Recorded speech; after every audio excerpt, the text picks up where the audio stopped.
A tense situation arose at about 6:50 last evening when the Fort Rambukana train arrived at the Ragama station.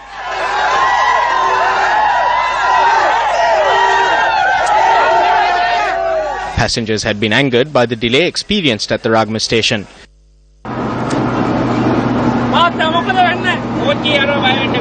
The Transport Ministry noted that passengers had assaulted the engineer, accusing him of being drunk.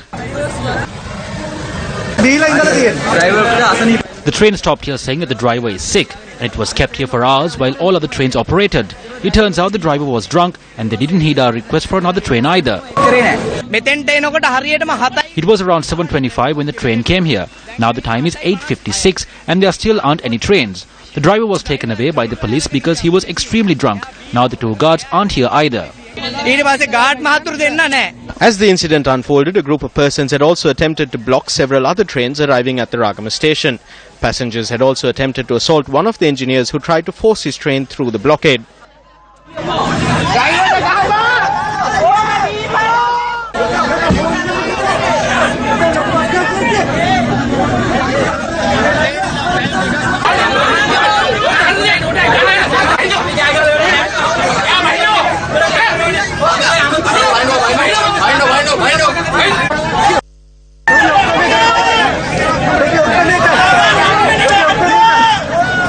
The engineer, who was accused by passengers of being inebriated, was taken into protective custody by the police and was hospitalized.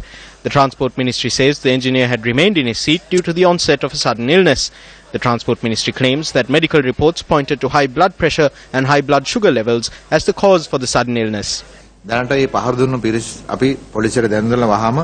informed the police regarding the persons who carried out the assault, and steps are being taken to study the security camera footage and the video captured by passengers in order to apprehend them. I think that when such situations arise, it is very harmful to employees of the Railways Department who are already working amid many hardships.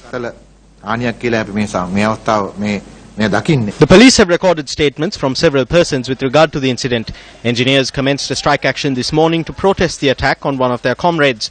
However, the strike was called off following talks held at the ministry. It has also come to light that the engineer who was assaulted had retired from service and had been rehired on a contractual basis. The Railways Department requires about 600 engineers in order to operate the trains. However, there are only 360 engineers on the permanent staff. Therefore, it has become very necessary to contract engineers externally in order to ensure that train services are operated without delay until new recruitments are made.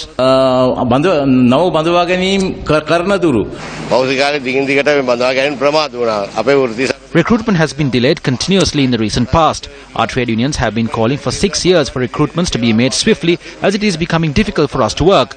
But for certain reasons, the administration was unable to do so. The alternative was to hire contracted engineers.